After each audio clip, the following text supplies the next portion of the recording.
ఏం ఏడుస్తున్నావా? ఒక అమ్మాయి రీల్స్ లో పుట్టి పుట్టి డ్రెస్సులు వేసుకుని డాన్స్ చేస్తే మనం సూపర్ అని కామెంట్ చేస్తే అమ్మాయి ఏమంటుంది? థ్యాంక్స్ అని అంటుంది. అదే రియల్ గా వేసుకుని తిరిగేటప్పుడు కామెంట్ చేస్తే తుప్పు కొట్టింది. 2 నెలల్లో నా పెళ్లి అయితే నేను తెల్లగా కావాలంటే ఏం చేయాలి? రోజు పాలు తాగరా తెల్లగా అవుతావు? ఊరుక బావ అన్ని లీటర్లు ఇచ్చే బర్రె తెల్లగా కాలేదు, నేను తెల్లగా అవుతున్నాను.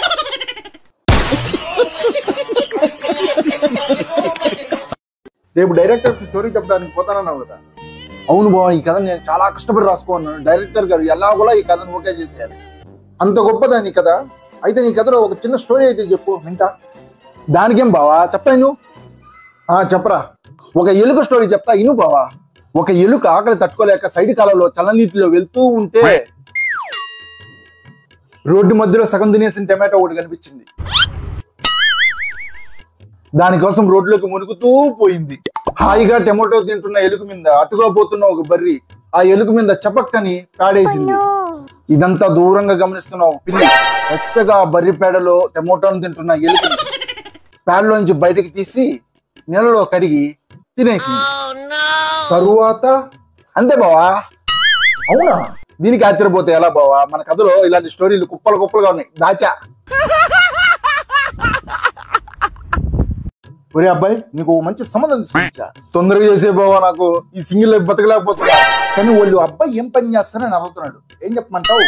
టయానికి దీన్ని టీవీ చూస్తా ఉంటాడని చెప్పి. ఏంటే అయినా మా ఫ్యామిలీలో పని దోషం ఉందిలే బావా. మా తాత జైలుని 10 రోజులకే చచ్చిపోయాడు. మా నాన్న పని చేస్తూ చచ్చిపోయాడు. నేను పని చేస్తే ఏదో ఒక రోజు చచ్చిపోతా. అందుకే పని చేయను బావా నేను.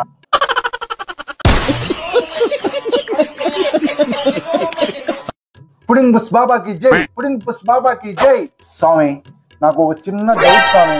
చెప్పునాయన, మగవాళ్ళకే బట్టపురి వస్తుంది, ఆడవాళ్ళకి ఎందుకు రాదు స్వామి? పెళ్ళైన తర్వాత నువ్వు బొచ్చు కూడా పీకలేవని కాలం మనకు సింబాలిక్ గా చెప్తుంది నాయన. అవునా స్వామి? స్వామి, నాకు కూడా ఒక చిన్న సందేహం స్వామి. అడుగునాయన, మగవాళ్ళు ఆడవాళ్ళు జాతకం ఎలా చెప్పుకుంటారు? ఆడవాళ్ళు చేయి చూపించుకొని జాతకం చెప్పుకుంటారు. మరి మగవాళ్ళు ఏముంది నాయన, అంతా పుడింగ్ బుస్. అంటే పుడింగ్ బుస్ బాబాకి జై, పుడింగ్ బుస్ బాబాకి జై, పుడింగ్ బుస్ బాబాకి జై. చాలా మంచి ప్రశ్న అడిగావు నాయన. Love marriage best, arranged marriage best. ఈ రెండింటి మధ్య ఒక సంబంధం అయితే ఉంటుంది, చాలా బ్యాలెన్స్డ్ గా అయితే ఉంటుంది. అదే అక్రమ సంబంధం. ఇది చాలా చాలా మంచిది నాయన, చాలా బాగుంటుంది కూడా. లవ్ మ్యారేజ్ ఒక మనిషిని జీవితాంతం ప్రేమించాలంటే ప్రేమించలేము నాయన, అది నీ వల్ల అయ్యే పనే కాదు.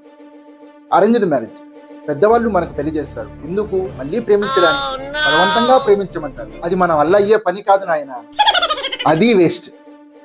నువ్వు ఎక్కడ ప్రేమించగలుగుతావు? కొన్ని గంటలు, కొన్ని నిమిషాలు, కొన్ని రోజులు మాత్రమే ప్రేమించగలుగుతావు. జీవితాంతం ప్రేమించాలంటే ప్రేమించలేవు నాయన. అందుకని నా మాటిని అక్రమ సంబంధం పెట్టుకోవడం చాలా చాలా బెస్ట్ నాయన. ఇన్ని రోజులుగా నేను వెయిట్ చేస్తున్న రోజైతే వచ్చేసింది. ఇన్ని రోజులు నేను డబ్బులు ఎక్కడ తీసుకుందాం అనుకుంటున్నాను. కానీ నాకు ఇన్ని రోజుల తర్వాత ఒక మంచి బ్యాంక్ అయితే దొరికింది. ఖచ్చితంగా డబ్బులు అయితే తీసుకుంటాను. డబ్బులు తీసుకున్న వెంటనే ఒక 10 మందికి అయితే భోజనం పెడతాను. అయితే టైం అయిపోతూ ఉంది. అందరూ నాకు ఆల్ ది బెస్ట్ చెప్పండి. ప్రతి ఒక్కరూ నాకు ఆల్ ది బెస్ట్ అయితే చెప్పండి. టైం అయిపోతుంది, బయలుదేరదాం.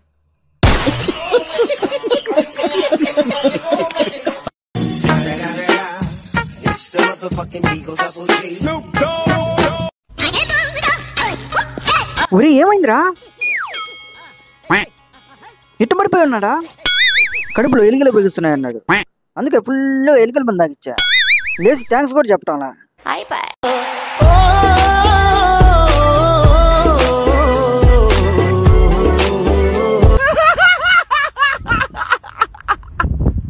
నీకు 2 విషయాలు చెప్తే గుర్తుపెట్టుకో. చెప్పు. నెంబర్ 1, జలకంత్రి ఎదవలు ఏమన్నా అవును అనాలి. అవునురా, ఇది తెలిసినా తెలియక అన్నాడా. నెంబర్ 2, పిచ్చిపూలు ఏమన్నా సరే అనాలి. సరేరా?